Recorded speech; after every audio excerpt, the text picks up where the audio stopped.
All the people of SwitchForce, welcome to CommentForce number 13. This is the spooky episode where bad things happen, and the first one already has, which is that we recorded the first 3 minutes of this video, and it was so spooky that Gabe and Jake canceled it. So you'll never know what went on, but trust me, it was very, very creepy. And without further ado, we are going to kick off another week of your wonderful interactions, engagements, comments, questions, and ideas. Thank you so much for all of that this week. We love reading what you guys have to say, what you girls have to say in all the videos. We pull comments that are questions, we pull comments that are new concepts and ideas, and we pull comments that are just strange feedback. So we're going to kick things off with Jake this week. He is here as usual, and this is CommentForce 13, comment number 1. Here we go. Chatterbox9024 says, I listen to SwitchForce whilst playing the Switchception, which I think the most interesting part of this comment is whilst. I don't ever hear anybody use that. But anyways, Switchception is pretty cool. That's like... I wasn't aware that we had such Shakespearean followers. Can we play a little game? What kind of game? I want to play the game where each of us guess Chatterbox's age, and then Chatterbox responds to us by telling us his age. Gabe, and we'll see which he already put it up there. He's 9,024. Why would you even question that? So He's is been that around why? For a while. All right, never mind. The game is dead because we figured out he's 9,024. That's why he is using the word whilst. I will reference the Lost intro and say that I think Chatterbox is one of the spooky dolls that you didn't want me to share with the public. They're too spooky. Got to keep them away from the public. I'm not sure what that has to do with Lost. But anyways, what do you guys think about Switchception? Would you do this? Do you do this to our videos? Does anybody listen to our videos while playing the Switch? I edit our videos while playing the Switch sometimes. Gabe, that's not physically possible. You don't have 4 arms. My Switchception this week was that I, unbeknownst to me, slammed my dock off of my computer tower, and I have no idea how it happened. I was there. Well, I was there, but not there. I heard it happen. Yeah, it was very creepy. I'm telling you, there's something haunting me this week. And just to be clear, I've been playing a lot of NBA Playgrounds this week, and the time it takes to inbound the ball, you can edit 4 videos. So it takes so long, Jake. They have built-in Switchception inside of NBA Playgrounds, which is good to know. Gabriel, roll us into Keegan's little battle, talking about games. Keegan Sanders says, all 3 of you have to be in a Hunger Games. Only one of you survive, and only the 3 of you are playing. Who survives and who dies first? This would be interesting because I'm the slowest but the strongest. Yes. You're also the most, well-versed in guerrilla tactics. True. I am also way more street savvy and combat savvy than these 2 gentlemen.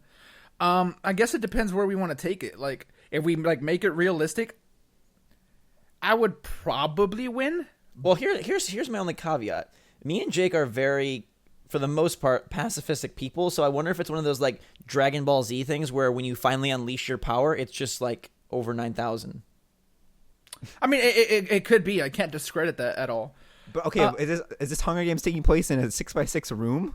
And that's my other concern. I don't have anywhere near the stamina that these children have. And I say children. If it's grab your weapons, I imagine it's in an actual. Yeah, I imagine it's in an actual Hunger Games arena, and I feel I'm gonna make confidence in myself. I'm gonna make my pick that Jake will win and that Gabe will be the first to go. I honestly, why? Because Gabe's a bigger target. Yes, because Jake will go Zach for will Gabe first because there is some sentimentality about me being his brother. So he'll go for Gabe first, and then he will go for me. So it might be a very quick. Ooh, you know what? Yeah, that's a whole new aspect that we didn't even think about. You 2 are going to team up against me, so I have to fight 2 of you at once. We're gonna pull a Katniss and Peeta, and we're gonna just snuggle each other inside of a hollow tree. Yeah. Yeah, but I don't think this is too much. I don't want to talk about killing my brother, please. Yeah, well, I wasn't taking it to killing. That's not where I was taking it. We could all just rebel against the government and play Switch inside of the dome. All right, we'll do that. Switchception. All right. Diamond Gaming 2324 brings us back a little bit to gaming, saying, "Hey, SwitchForce, I just want to thank you guys for making these longer videos. My girlfriend lives 2 hours away, and so whenever I'm driving there, I'm always listening to these videos on the way there for a bit and on the way back. They make the drive so much faster, which is awesome." I'm just so glad that he said listening to them and not watching them while he was driving. So thank you, Diamond Gaming, for only doing the audio. Thank you. And the other part is that we have introduced another long form video series this week called Game Force, which you can check out. It went up yesterday, and if you want to look at that, it's obviously on the channel, and that is one where we once a week take all of our thoughts on non-Nintendo stuff, put it into a giant blender, spin it around, sip it up, and then spit it on you, which is basically our way of sharing another podcast. Well, a lot of people say they want podcasts, and right now they're not going to be on iTunes or SoundCloud or Google Play, but Diamond Gaming is kind of doing what we think, which is like just use the video as a podcast. You don't have to watch the screen. You can just listen to it. Yeah, and I think it's cool that our channel kind of has a mix of both, like short videos, medium videos, long videos, so glad you like them. And I think that Zach put this in here just to spark some more internal debate, because we talk about this a lot, the length of the videos and what we think is best for you guys. And yes, some of you really like the longer videos, but the shorter videos also seem to be received well. So we try to give you a mixture, try to give you at least a couple of longer videos a week with CommentForce and now GameForce as that takes off, hopefully. So glad you are enjoying it, Diamond, and you are a very dedicated boyfriend. Yeah, 2 hours is not a small drive. So kudos to you and kudos to your girlfriend. Yeah. Jake. I am not happy that you gave me this one. I'm so sorry about this name. But anyway, I'm going to try my best. Nukpana Chochu Shuvio. I think that's pretty good. It says, right what if Samus was an extra arms character, using her arm cannon to fire the fist with one hand and the grapple to throw them with the other? I'm going to pause there. What do we think of this? Yeah, you're the Metroid fanatic. Well, I don't want any Nintendo character that isn't new in ARMS. I don't want. Yeah. No. Okay, I like this because I think Samus is probably a better fit than our previous thoughts of Bowser or PD Piranha or whoever. I like the idea. Correction, of robotic, your previous thoughts. I like the idea of very robotic Samus, or at least Samus' suit being in there and going to work against Master Mummy. I'm with Gabe. I don't really want to see like just one character crossovers. That doesn't tickle me. Yeah. But the second part I do like more so, and I've talked about this before. He says also, what about classic Nintendo characters' skins for existing ARMS characters unlocked via Amiibo, possibly? Yeah, which that I think I is don't an interesting idea. Yeah, that you don't that would like be, this? No, that I don't mind. I think that would be Okay. cool. Like skins for the characters where like they have like a Mario hat or whatever. Like I'm cool with that. Like, yeah, that's like fine. like Yeah. Ribbon Girl dressed up as Peach or something like that. Like, I think that would be. I'm down for that. It's like a little thing to. It's just like in Mario Kart. That's what they do with the outfits where you can have like Sonic or whatever. So I'm okay. But with that. I will point out, how often do you guys use those outfits in Mario Kart 8? I don't, but that's what I'm saying. It's something that's like not like super amazing. So that's why I would rather have it be scan Samus and you unlock Samus. But then I'm also just not going to use Samus. I mean, if your default argument for it is you're not going to use it, like, well, yeah, I'm not using Samus. But Mario Kart either. isn't really about the characters so much as it is like the track and the racing and the items and stuff. Where ARMS is like you're facing off against another person, you can see the other person's face and outfit like the whole time. Like Mario Kart, you're flying past people the whole time, so like you can't really stop and admire like, oh, that person looks really cool with Pac-Man animated on the back of their helmet. So like in ARMS though, you're like squared off against somebody, so like I feel like costumes or skins play a bigger role and would be more like important or like cool to look at. I'm all about the crossover. I think Nintendo is the company that should take full advantage of this, so I have no issue. I like the idea of Samus. I also like the Amiibo idea. I think that it's better here than in Mario Kart because throwing it on your Mii is one thing, but throwing it on ARMS characters would be just as fun as if, like, say, a Squid Kid could get a Luigi cap. Like, I think that would be super fun. So I like both of these ideas, and I don't think either of them are going to happen, unfortunately, but I like both of them. Okay. That brings us to Garchompy. I'm terrible with names, so let's get that. That's right on. He is a Pokemon. Oh, I didn't see. I'm terrible with Pokemon also. My dad made Uniracers. Worked at DMA Designs as a programmer. Cool. Can we interview your dad about a possible Uniracer sequel? Yes, or at least about Virtual Console. We need Uniracers on Virtual. I just thought this was so cool that someone in our community has a dad that worked on a game that not only do we know of, but that we talked about, and at least me and Jake really like. And I'm not. Gabe should interview him since he's a developer, and you can go developer to developer. Yeah, we're just gonna go talk about we're gonna go talk about programming and coding, and it's gonna be the best interview ever. Thanks for that cool anecdote. And then Alan comes in with a little Mario Kart discussion. We talked this week about what we'd like to see in a future Mario Kart, new items, more linear courses. And Alan says, I think it'd be cool if they added special items based on the different characters, and you could use them only once in the span of a Grand Prix, or they could be extremely rare and still found in question blocks. So this is akin to the character-specific items in Double Dash. And he says you could do things like an Ocarina for Link that makes the other racers go reverse for 3 seconds. That sounds crazy OP, but I like the concept. That's a long time. Or Goombas for Bowser that block and slow down the other racers. What do you think? So, how do you feel about re-bringing in character-specific items? And can you think of any crazy ones that would fit given the expanded roster of MK8D? Yeah, that's what my thing is that there's just so many more characters now than there was in Double Dash. And even in Double Dash, they doubled up where Baby Mario and Baby Luigi had the same one, and Bowser and Baby Bowser had the same one. So that cut the roster in half for special items, and now the roster is so big that I don't see this happening. But I think that like I go back to for one that would be really cool is the one I mentioned last week where Lakitu kind of has what he's talking about with a Goomba, where he can throw a spiny out that's like a walking banana kind of thing. Yeah, I think that'd be really cool. Or like I said, the Inklings have like a splatter gun that like slows people down like in the oil spill or whatever area that they splatter. But I'm just excited about the possibility of Rosalina going nah and throwing space dust back in the face of Toad Gabe. Well, why wouldn't she just throw stars like Luma? Ooh. That's another good one. See, this could be cool, and like that's something I never considered. What if in Mario Kart 9 they cut down the cast and just like really deepen the customization? I'm always for that in anything, but yeah, I don't think that's gonna happen. But it's a cool idea, and I'm all for a couple new items for sure. And those new items could be themed on characters or new characters, but I don't think they're gonna do character specific items anymore. I also want to like before we move on nitpick, or I guess dive deep into. I like the idea of a special item that can only be used one per Grand Prix. I think that's kind of a nifty idea, and even if it was just like a side mode, not like the main thing, I kind of like the idea of having like more of a tying the Grand Prix together in more ways than just it's sequential tracks. I think that's. But I mean, you can't even switch your items right now. So having the whole another strategy level of one item that you can use for the whole thing is not in their view yet. I don't think. Yeah, I mean, and speaking of nitpicking, one thing that we got a lot of feedback with was the fact that we keep calling it Mario Kart 9. You know, we obviously don't know what the next Mario Kart is going to be. It could be Double Dash 2. Who knows?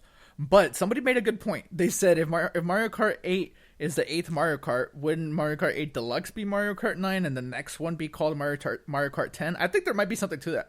Like, next one's called Mario Kart Gabe. No, but Mario Kart Toad.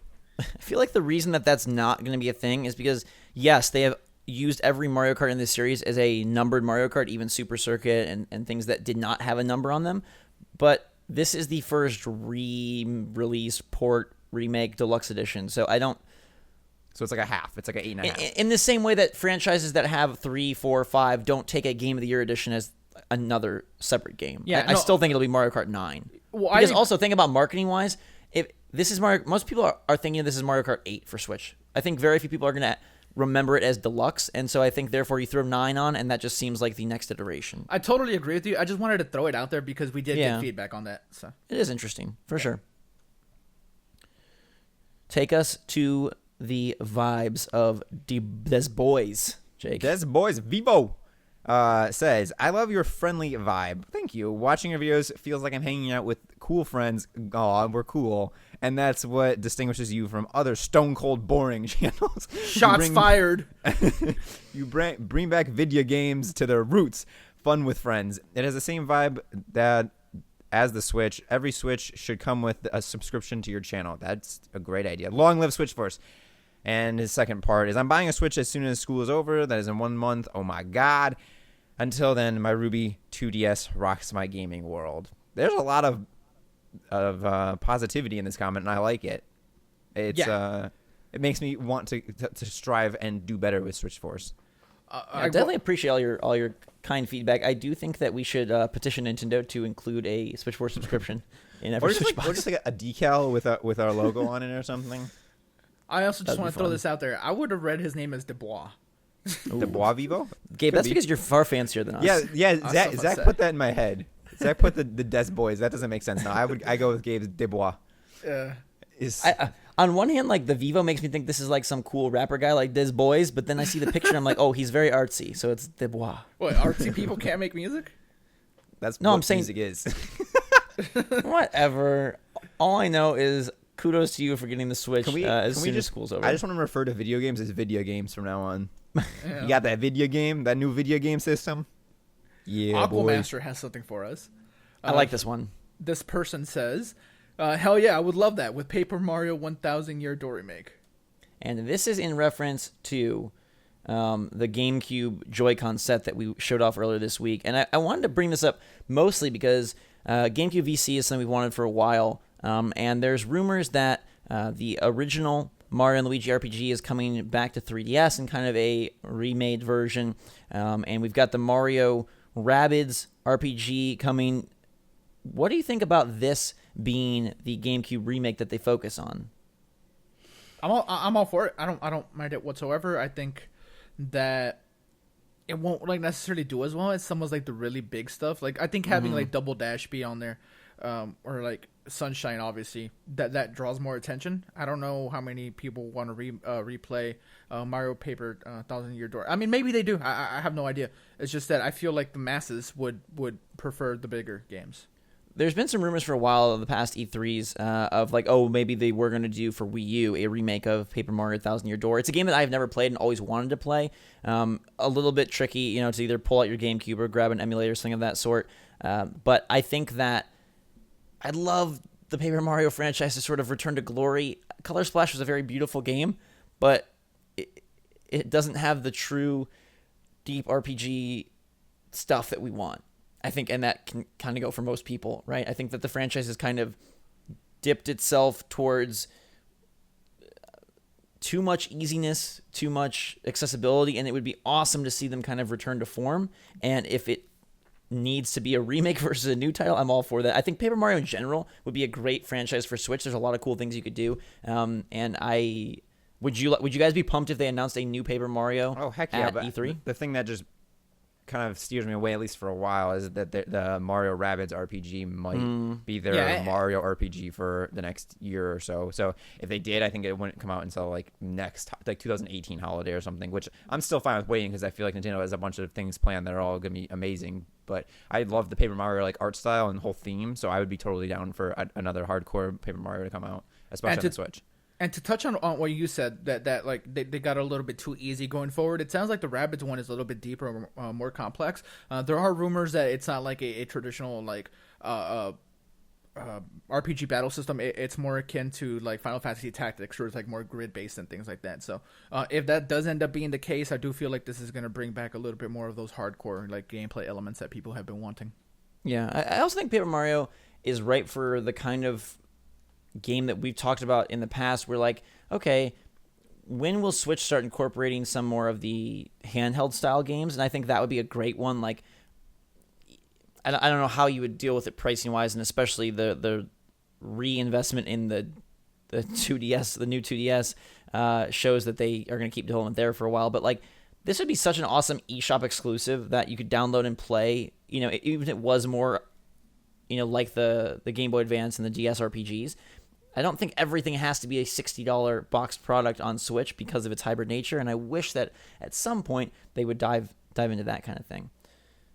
Anyhow, Maxilla Gaming has some bird brain thoughts for us. He says, you know what this makes me think of? And he's talking about Mario Kart 8 Deluxe and the insane sales they had, dropping 1 million copies the first weekend, 450,000 the first day. He says, you know what this makes me think of? Throwing a piece of bread into a crowd of hungry pigeons. The pigeons are Switch owners, and the bread is the new game. Since there's a small game library with tons of Switch owners, I'm sure that any mainstream game would have a massive flock of pigeons devouring the bread in an instant.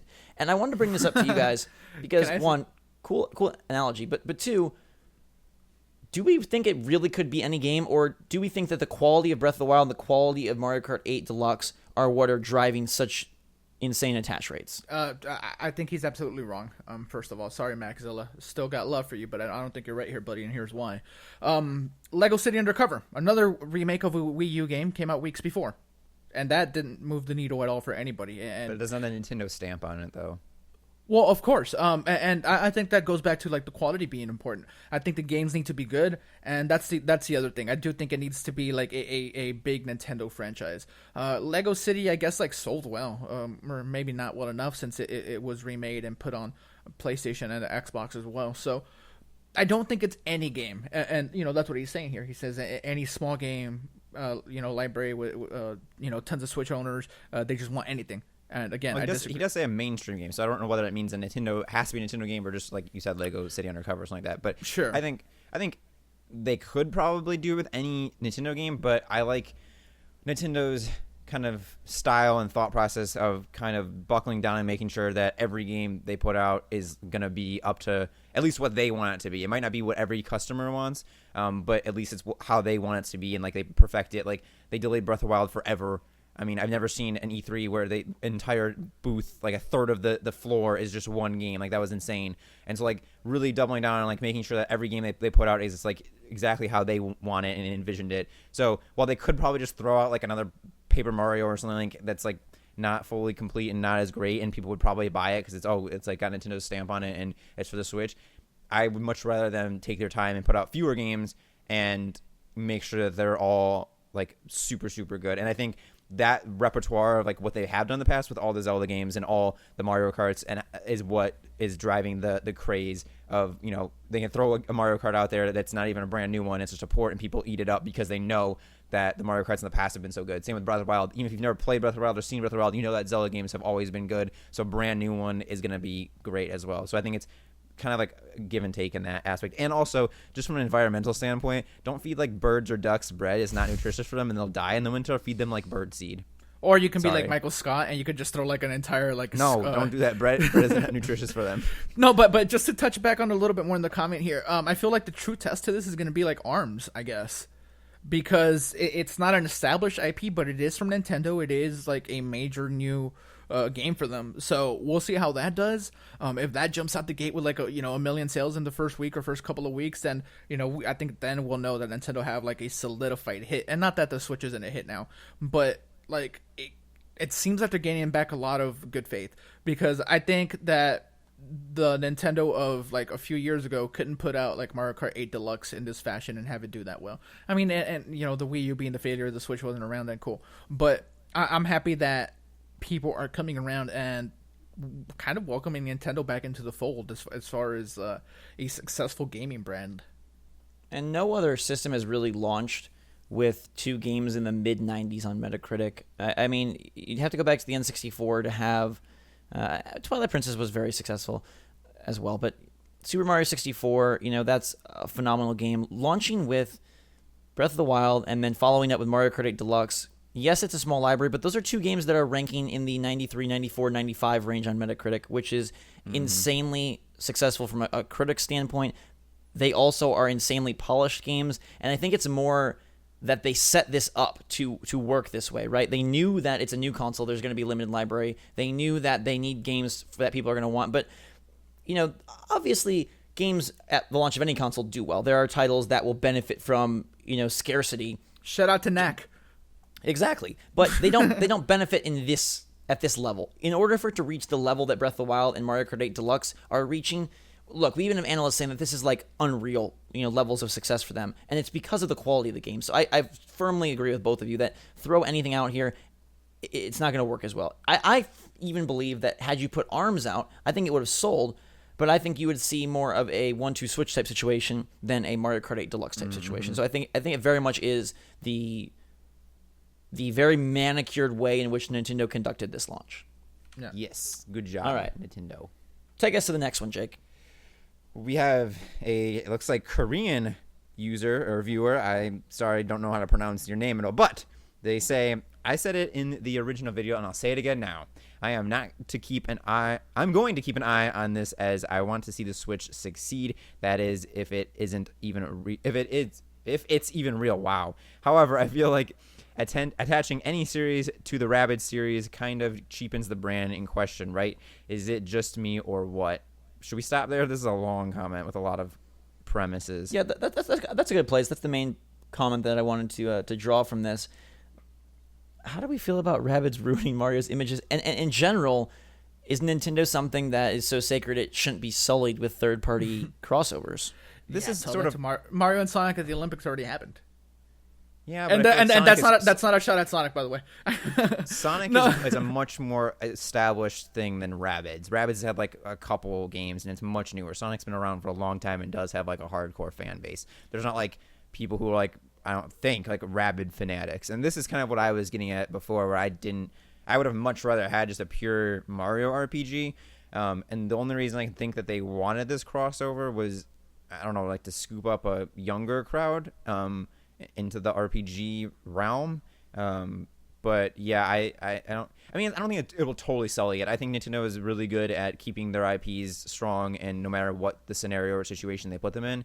So I don't think it's gonna sully it at all. But I do think it was an interesting choice, to say the least. And I'm not discrediting it or like worried about it. I'm still super excited to see how it turns out. And sometimes, you know, weird crossovers turn out to be the greatest things. But I'm a little skeptical as of right now.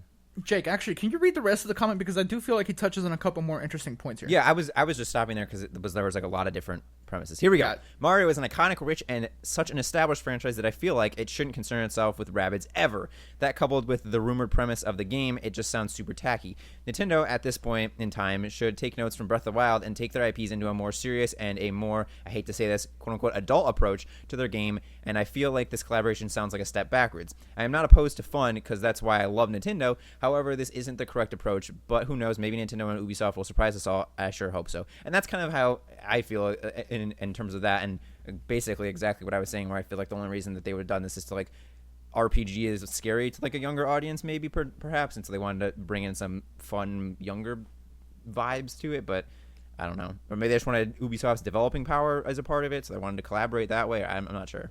Yeah, well, I you know, I love Mario, but let's not pretend like Mario hasn't had like some silly stuff or like some clunkers along the way. Like, yes, Mario is traditionally known for like making like at the very least good games, at best amazing games that are like seminal to gaming.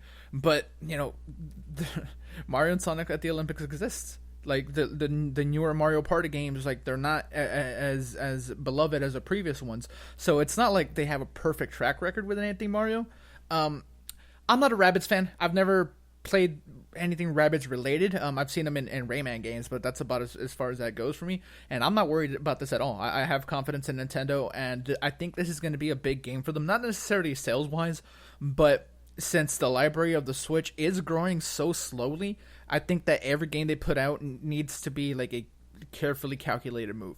I think ARMS being like the new franchise, I think that's very calculated, and I think that they have a blueprint to what they're trying to do. So I don't think that Nintendo would go to Ubisoft and say, hey, let's make a game with Rabbids, let's just throw it. Like, I think, like I said, they're being very, very careful about the rollout with everything. I think that Mario Kart wouldn't have done as well if it had come out like earlier or later. I think that the spacing of it was perfect. People are now done with Zelda. They want a new game. We don't have a new game for them quite yet, but now we can sell a Mario Kart, and that worked wonders for them. So, like I said, I think that Nintendo is being very, very calculating, and it's working so far. We have no reason to doubt them yet. So I'm gonna go with a more optimistic approach. Yeah, I think Rabbids is a weird property, right? But this also is a way that Nintendo can welcome third parties back into the fold. Offering up the Mario characters to a developer and to a publisher is going to bring them far more sales. Rabbids Kingdom Battle does not sell anywhere near as much as Mario plus Rabbids Kingdom Battle. So cheapen the brand, I guess that's just, you know, two sides of the same coin, however you want to look at it. But what it does do is it adds value to the Switch ecosystem. It adds value to Nintendo's partnerships, and I think that's sort of where this does become something worthwhile. And obviously, let's judge the game for what it is, right? If it's a bad game, if it's a crappy, bad RPG with limited interaction and small mechanics, then okay, sure. But if it happens to be a really fun game that just involves these characters that we're not the biggest fans of, I think that's okay. Are the Rabbids annoying? Yes. I feel like they'll be the least annoying in the presence of Nintendo's, you know, guiding hand.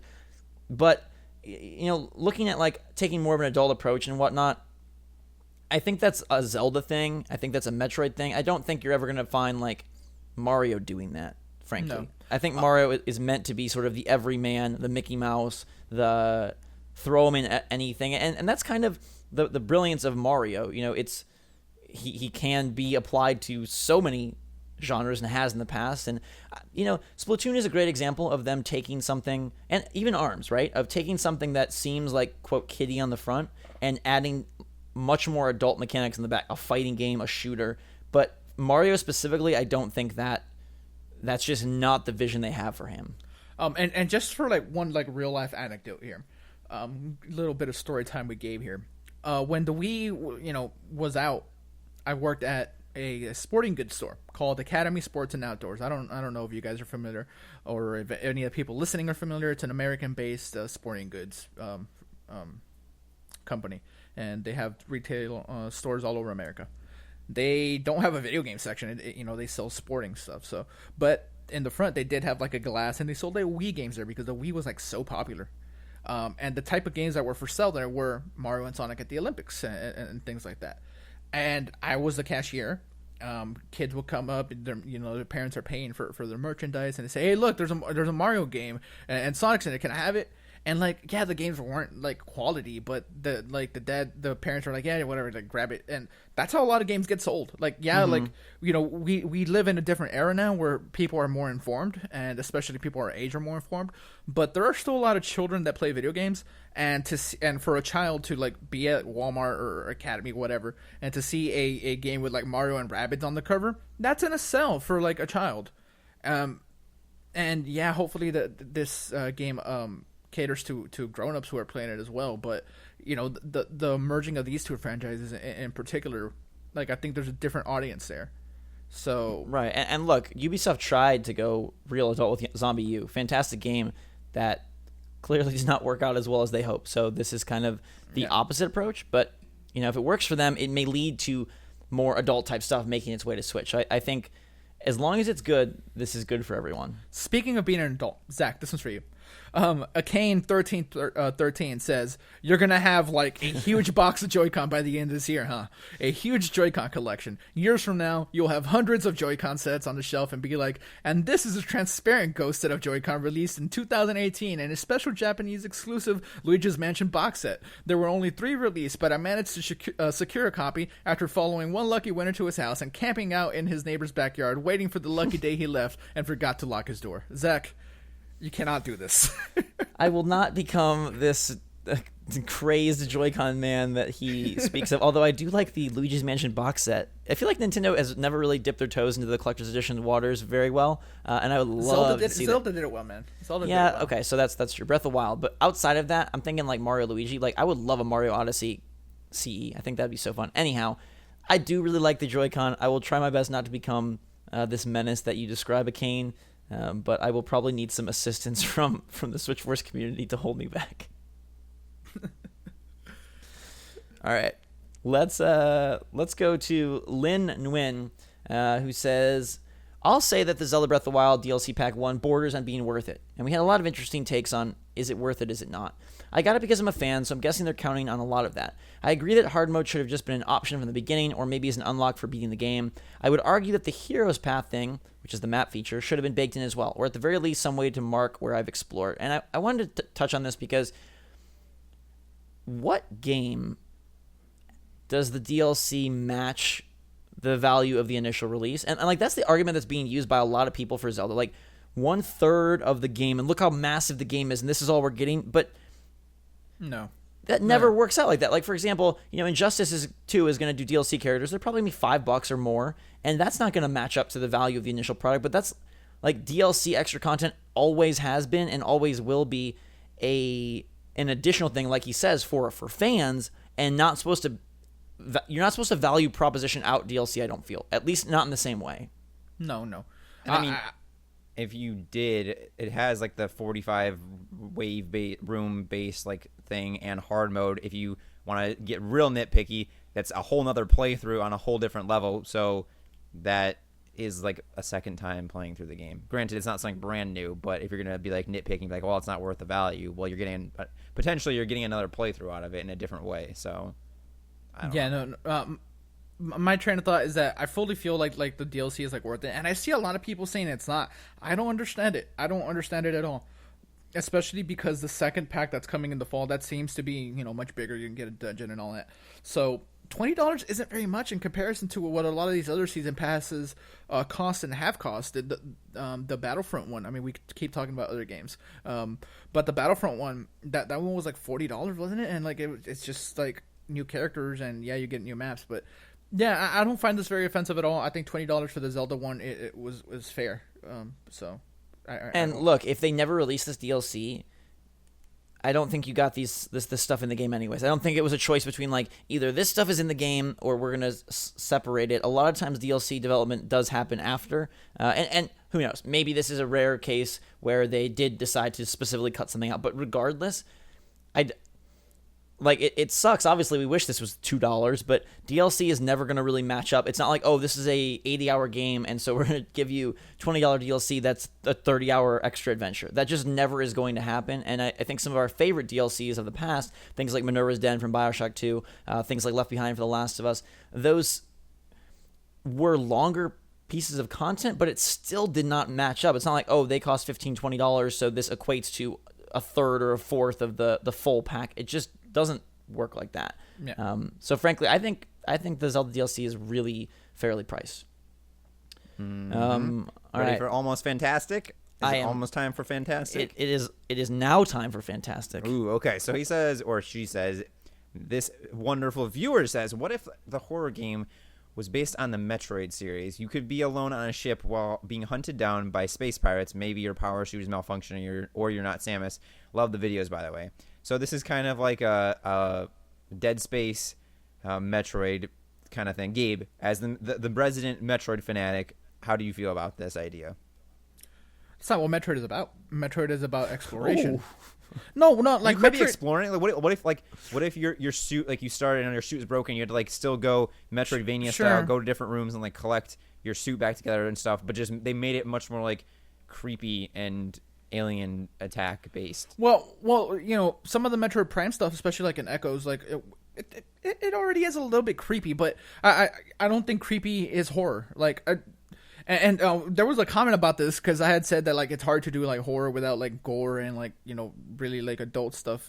What I meant at that time was just to clear that up. Well, like, it's hard to do that in today's society in this present point in time. Right now, that is what horror is. Like, is that the essence of horror? No, of course not. The movie It that came out a very long time ago, not the new one that's about to come out. That was like a rated PG movie. Like. Yes, it was creepy, but there wasn't like all this like insane stuff in it.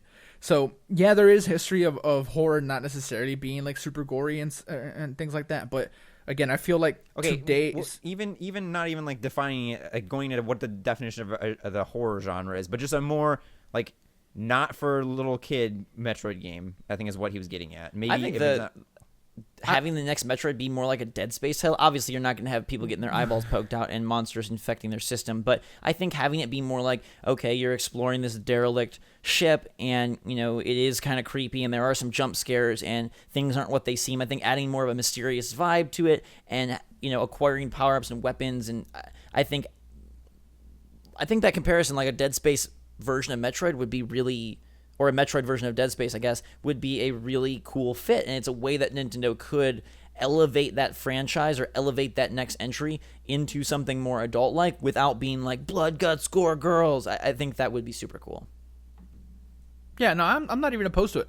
I'm just saying, like, like, if it's like this derelict ship, with, like, I mean, I guess, like, if it's Dead Space, then yeah, you're still, like, shooting stuff.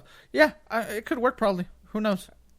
Gabe, your fan club speaks up again. You need to tell us what they say. Be the voice of your fan club, Gabe. All right, the voice of my fan club says, Mr. Gabe, I didn't think it would possible for your SwitchForce app to get better, but this video proved me wrong. This is by far the best one yet in the entire SwitchForce channel history. I agree. Wow, gosh. Kudos. Slow clap for Gabe. I want to know when the Zach fan club and Jake fan club are going to emerge so that they can have comment battles with Gabe's fan club. We're going to have a civil war going on here, boys. I'm just glad that was fun. Gabe improved since last CommentForce. I'm constantly improving. Exactly. I'm like Samus. Sling of the Cat says, no intro music, no worries. I hummed it in my head. I just thought this was so darn cool that they have our intro music memorized, that this cat has the music memorized, just going around its house, prancing around, humming the intro. You are a grade A cat, Slingo. Shout out to Jake, man. Yeah, I messed up, but then I did try to provide a little bit of help by like sounding it out onomatopoeia style in a comment, but no, you didn't mess up. We were testing them, and some people passed, some people failed. Okay. If you hummed the music to yourself, you absolutely passed. You are worthy of being a SwitchForce fan. Everybody else, step your game up. Yes. Alex over here, Jake, has an interesting point that I never have thought of before. Yes. He says, nobody has thought that if a Pokemon game comes to the Switch, it'll probably be $60. They better upgrade the graphics and make the story a lot longer if they charge that amount. If not, just update graphics for the regular $40. I think this. Oh. You want to talk at the same time as me? I was just gonna say I haven't played a Pokemon game in so long that I don't really feel qualified to talk about this. So take it away, Gabe. Thanks. No. Thanks for the honesty, Jake. What I was gonna say was I think this only applies to the hypothetical Pokemon Stars. I think that the next mainline Pokemon game that will inevitably come to the Switch, I think, will be like drastically upgraded visually and probably like systemically.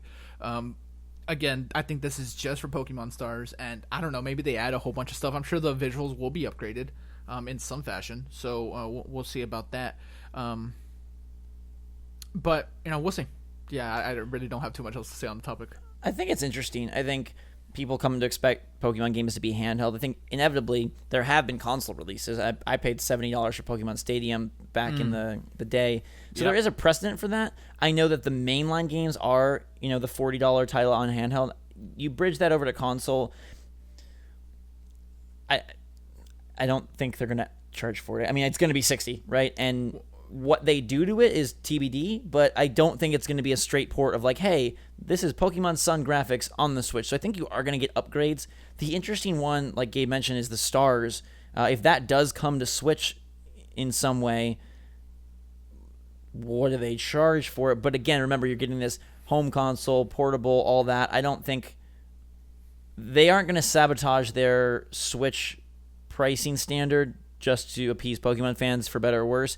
Although more and more I'm thinking with the doubling down on the new 2DS XL and things of that sort, I don't know that Stars is the one that hits Switch. It may be the next installment that ends up hitting Switch. Yeah, we might have to wait for the next generation. And last thing on the topic here, there is a Switch tax. That is a thing. What's the name of the mobile game that's on Switch for like $30? It's free on mobile. It's touch based. It's music. Is it Voez? Yeah. Yeah, Voez or yeah. That's a free game on your phone, and you got to pay $30 for it on Switch. And there are other instances of games just being a little bit more expensive on Switch. Well, and just in general, a home console retail tax versus a handheld retail tax, and yeah. I definitely think though that they will be upping the game. I don't think they're going to just port the same thing. So I think both of your worries are going to come true. The one where you're worried it's going to be 60, yes, and the one where you're worried it's going to be if it will be a better package, yes. Right now I'm worried what Sleepy Esper has to say. Says, at this point, I found it impossible to determine what Game Freak will make.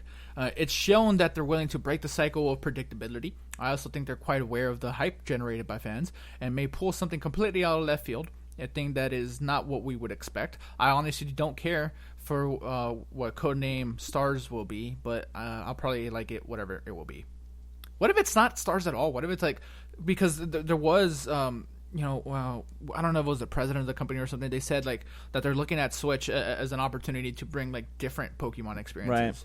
Right. And it's like Pokemon Galaxy, and you travel around the galaxy to different planets, and you collect Pokemon that way. You're like a Pokemon spaceship. Ooh. At this point, I think that's what I'd prefer, right? I think put Stars out, that's fine. Give the new 2DS XL owners something fun in the fall. Give 3DS owners a bone. And then just save Pokemon for a big debut on Switch as a new evolution of the franchise. What will it Pokemon be? action fighting game. Let's make a prediction. Do we think that the Pokemon game on Switch is going to be of a different genre type, sort of how they did Pokken? Or Pokken, yeah. Pokken, sorry. Or do we feel like it's going to just be the next iteration of the mainline, Gen 4, 5, 6, 7, 8?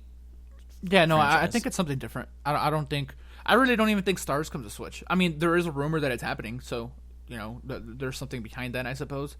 But, yeah, I would like for it to just be something new. Me too, that's what I hope for, but I kind of am skeptical, and I think it's more going to be like just like an upgrade hybrid of the typical Pokemon game, but just with some new features or a little bit more open or something. Probably depends on what the plan is for the 3DS, right?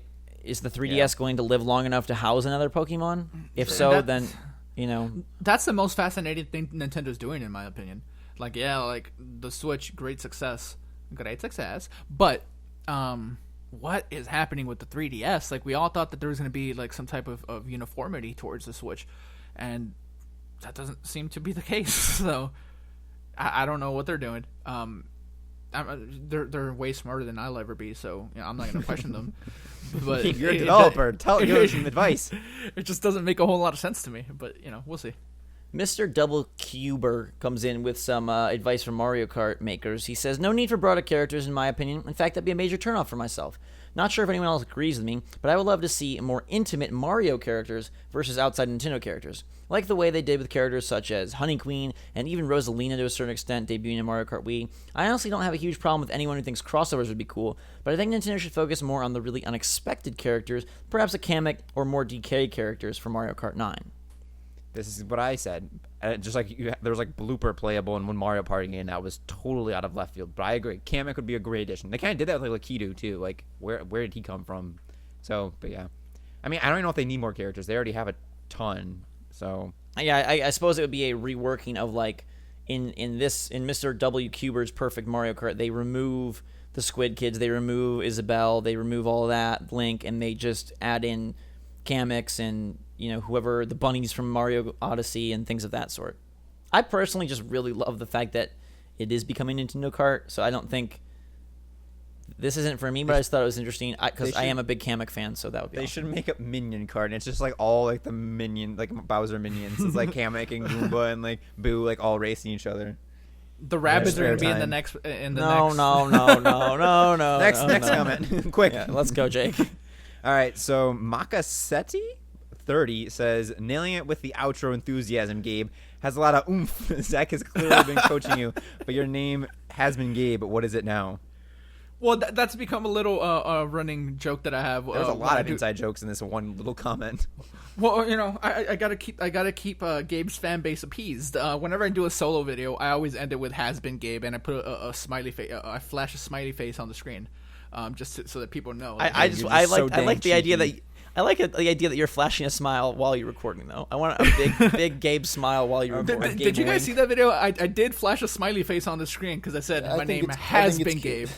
Yeah, so it's just a little fun thing out there for Gabe's fan club. Well, not specifically that person, just I have been coaching Gabe. I have been tickling. I've been tickling his angry side in order to elicit passion and enthusiasm out of him, and clearly it's working. All right, Gabe, work us to the next one. Wait, no, he's asking what my name is now. That's a mystery. Yeah, that like 100,000 or million subscriber reveal? Yeah. Right. Once we reach a million subscribers. Nah, next comment. Yeah. This is all you, Gabe. All right. Stay in Alf. Okay, either way. I think it would be cool if players could get. Stay in Alf. I'm sorry. I think it would be cool if players get unique items based on the character they select, so that it gives more reason to choose different characters other than the weight or those type of factors. Like Link got a hook shot to pull the character back to where he was, or Kirby was added. He could use his ability to suck up an opponent and shoot them at another racer. That'd be fun. I mainly picked this because, again, more people really want those character-specific power-ups, but I like Link's hook shot as a great weapon. No, I like Kirby sucking you up as a great weapon.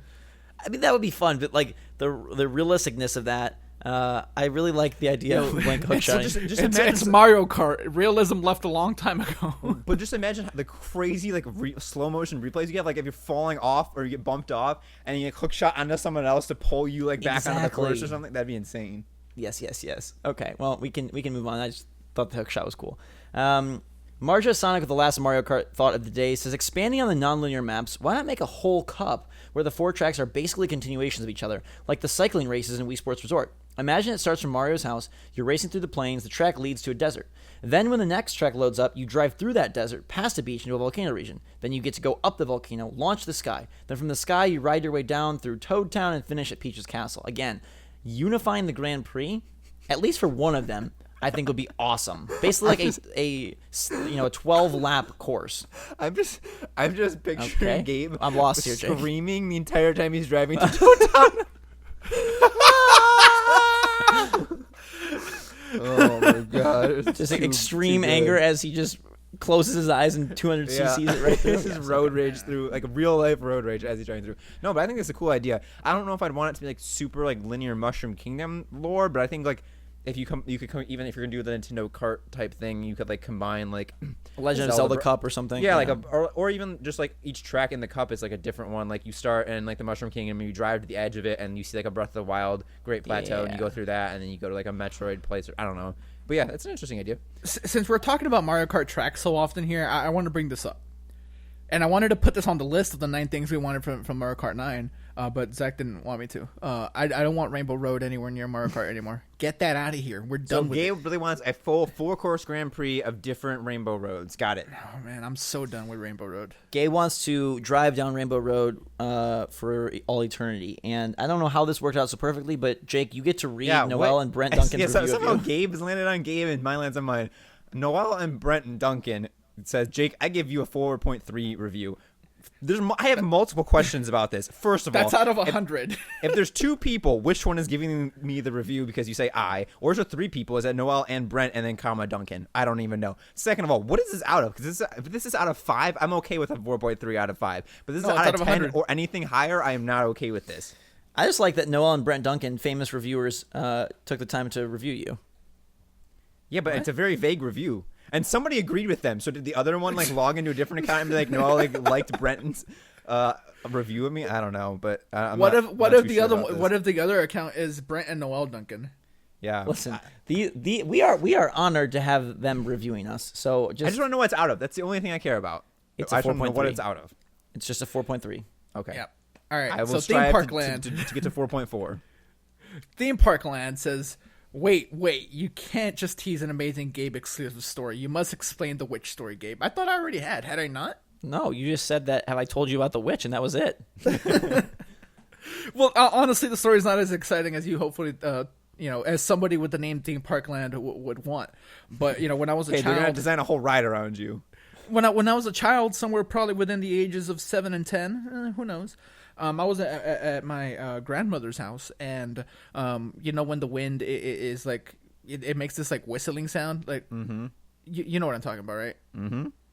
I heard that. I'll give you a sample, like. Oh God, please stop. Sort of. Okay. I was just scared, and I thought it was a witch, so I called the cops, and I called the cops, and I said, "There's a witch outside. Come help." The cops showed up. Did they show up? Yeah, the cops showed up. What did they say? They got very, very angry. They got angry at my grandmother. They said, "Ma'am, you shouldn't let him be near the phone. We have other stuff to do." And like, I thought they were kind of rude.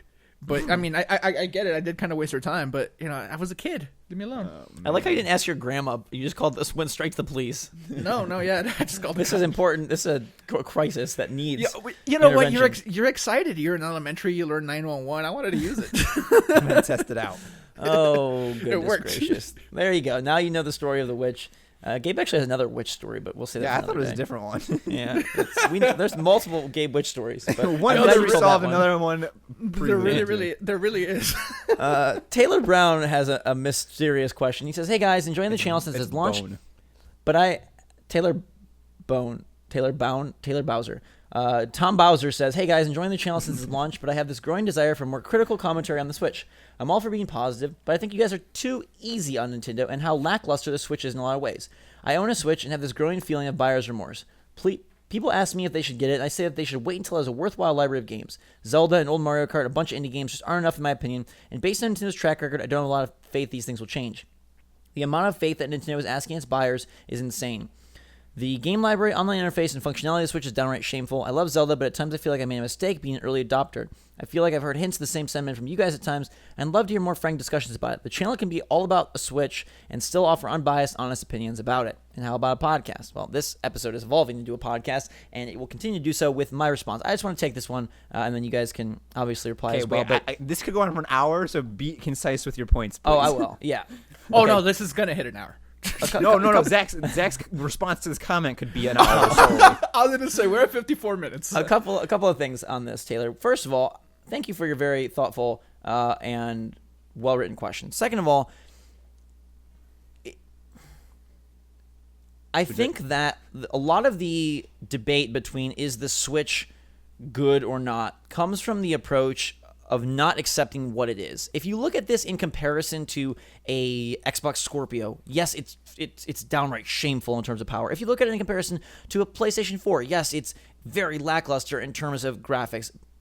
That is not what the Switch is. And so I think it's important to remember that when you evaluate the Switch, it is its own thing. So is it doing what it sets out to do well? It was never trying to have phenomenal graphics. It was never trying to have a phenomenal suite of multimedia options. It was never trying to have a lot of these things that people are clamoring for. Is the online not there yet? Absolutely. Do I think that it should have been? Absolutely. And I think it's possible to still be critical of those aspects while embracing the overall concept of the console. In terms of games, no console really launches with anything. So saying that this has a really terrible library and there's buyer's remorse, I think anyone buying a new console could have that. I think once you get to the back half of Killzone Shadowfall and realize that the game kind of just falls completely apart, then the PS4 launch library is kind of a downright awful launch library. I mean, Resogun is fun. Shout out to Knack again. Okay, Knack, sure. I mean, Xbox One launching with Rise, which is a mediocre game, and I disagree. A few other titles.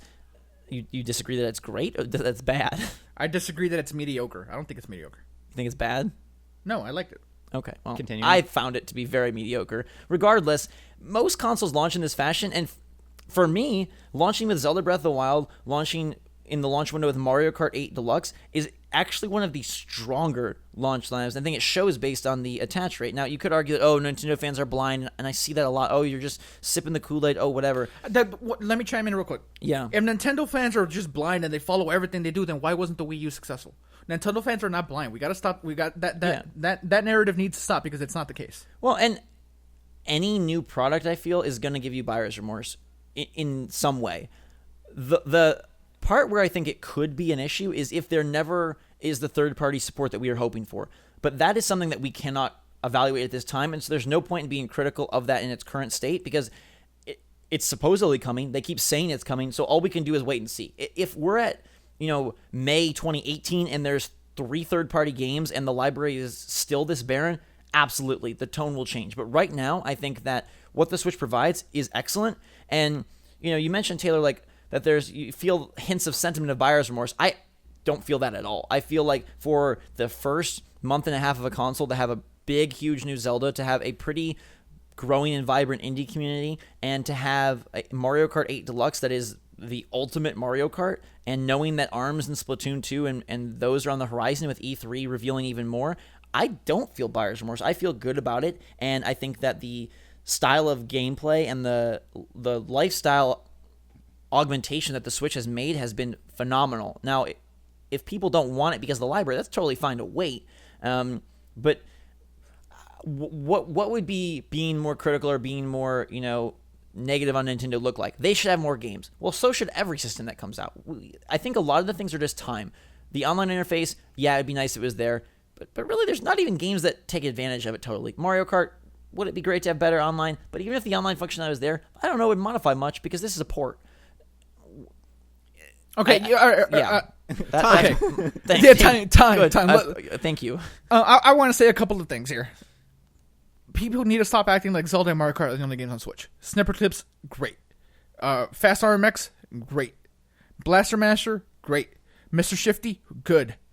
Graceful Explosion Machine, great. Yeah, those are smaller games, but you're downplaying them. Like they don't mean anything. They mean a lot. People didn't complain too much about the play. I mean, just because you talked about PlayStation, they had some indie stuff. Resogun was the best reviewed game, the best review launch game for PlayStation 4. Mm-hmm. So indie games matter, and I think the line is starting to get blurred between like indie game and big AAA game. I don't think that's a thing that matters anymore at all. So there's enough here. There really is. And stuff is still coming. That's the other thing. Like ARMS is coming in a month, and then we have Splatoon, and then hopefully E3 has this big blowout, and we find out what else is coming. We have the Mario and Rabbids coming, like Mario Odyssey's coming. Like there is a lot here. So if you're saying, if your advice is to like, hey, wait till next year, and then play all this stuff. I mean, you're still gonna play all these games. You're still gonna play Zelda even if you get the Switch a year from now. So why not buy it now and play it now? Like, why? Like, I don't understand. If you're spending, because he's not even saying he doesn't recommend a Switch. He just recommends to the library gets bigger, which it will inevitably get bigger. At the worst case scenario, if third parties don't support, there's going to be at least a dozen like awesome Nintendo games on it, along with Virtual Console. Yeah. So why not get it now and play all that stuff along the way instead of buying it a year from now, and then you have all these things to buy and you're never going to get to them all. Yes. Is that time for Gabe? Yeah, no, we'll keep it short. Last thing I'll say is just, I feel like this could apply to every console. So the first couple months of a console are really. Can I interject with something personal for Zach, just very, very quickly? Zach, the same approach you're taking here with like judge it for what it is and not for what it's not, that applies to the movie conversation we were having last night, by the way. But just I don't want to forget that point. So I just wanted to throw that out there. All right, here's Jake's 2 cents. Nope, not yet. Still waiting. No, Jake, go. What is your 2 cents? Okay, well, I'm just gonna come at this from a little bit of a different angle because I would consider myself to be more of a casual gamer, a well-informed casual gamer. I don't have every system with me all the time. I'm not playing every single game that comes out. I'm not even reviewing and like as in depth with it as you guys are. So for me, I haven't had this much fun with a video game system. It's like as far as I can remember, like maybe like growing up with like an N64, playing that nostalgic factor or something. But in recent memory, like the Switch has been the most fun system I've had for a while, and that's amazing to me. And yeah, it doesn't have like online, it doesn't have all these fancy features, but for me, I don't like that. Like I much rather have simplified but very well structured support, and like Nintendo's almost guiding us down a path. Like okay, first you play Zelda, then you play Mario Kart, then you play ARMS and Splatoon 2, and then we got Mario Rabbids RPG and Mario Odyssey in the future, and it's like a river that they're guiding you down by with these super hard hitting great games along the way. And that's the same reason I like linear games with a set story that are super well developed and like are carrying you down this path to glory. And same reason like I use like a Mac, because I'm not like one of those people that's like nitpicking every power issue. I don't care that the graphics aren't great in like Graceful Explosion Machine. It's super colorful and has its own style and it plays amazing. So that's way more about the fun factor for me, is way more of an influencer than if it has, the most high-powered 4K graphics or 8K or 100K, whatever the heck the next thing is.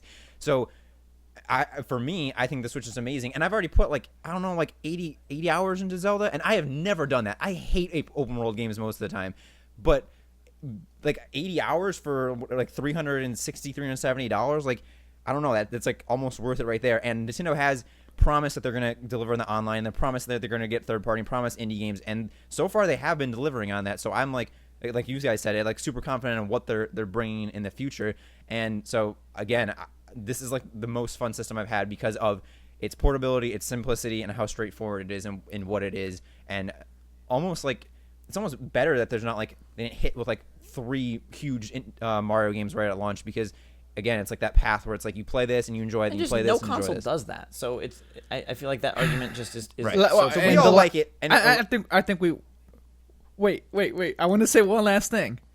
We are critical of it. I get comments saying, "Gabe, you're too critical." So we are critical of it. So maybe you don't see the videos. I just there wanted are to aspects that we definitely don't like, and there are games that, Lego City Undercover ran terribly on the Switch, and yeah. So there are aspects of it that we do.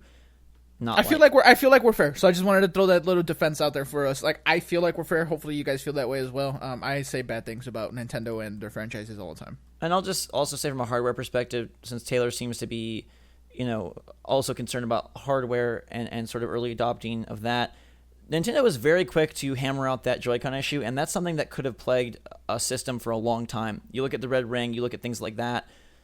Mm-hmm. They did a great job of, hey, early adopters, we're not going to leave you hanging, and they fixed things like that. So I think, in general, it's been a pretty cool launch. All right, Aquamaster, though. Back again. Repeat customer. Came back. Ding. We're so good. Aquamaster came back. Says, can't wait for the SwitchForce Splatoon tournament, if it's in it. Glad Nintendo is bringing gamers together with these multiplayer games. Again, we don't know that tournaments are in Splatoon 2. We hope they are. But at the very least, there will be a way to play with you guys. We could do some epic one-on-ones. And I just want to let people know that, live streams and tournaments and things like that are going to be continuing. So stay tuned for that. Yeah, we just had an off week, so we took the week off from streaming. But yeah, we do hope to keep hitting that. Zach, bring us home. Final comment of the day says, I hope one day I can find someone that looks at me the way Zach looks at his custom Joy-Cons. Which is spelled Zach wrong. It's 2 C's. A nice sentimental way I wanted to close out this week's Comment Force. Thank you, Michael, for your comment. I hope you find someone. I hope you all find someone that looks I feel like at every you. week we do Comment Force. It's the longest Comment Force we've ever done. Eventually, they're going to be like 20 hours long. Yeah, eventually Comment Force will just take the entire week and it'll consume the entire channel and all of our lives. But in the meantime, hope you guys are all having a fantastic week. Hope you all have a great upcoming week. We got NBA Playgrounds. We've got Minecraft on Switch. Which is good. Yes. Which is, and yeah. we have possibly another custom Joy-Con set. So if you don't find someone that looks at you, at least you'll get to see me look at the Joy-Con again. Until then, though, everybody, thanks so much for all your support and all your love and all your comments and all your engagement throughout the week. It really means a lot to us. We love reading and experiencing and living the Switch and Nintendo and games with you all. So thanks for being a part of it. Keep those comments, Gabe, do the outro. questions, ideas coming. Wait, I keep interrupting a lot today. I do want to say, a very feisty boy. I want to say, those of you that are here an hour into this video, you guys like us. You must. So please go check out Game Force. We don't talk about Nintendo very much on that one video once a week. It's similar to this. It is longer form. This week we talk about a bunch of cool stuff. So check that out. That's also going to be happening weekly. Yes. Thank you for myself, Jake, and Gabe. This has been Comment Force 13. And I guess, Gabe, you can take it. It makes me nervous. It makes me very. No, I don't want to do this. No, I don't want to be put on the spot. I do not thrive under pressure. I woke someone up last time I did this. Okay.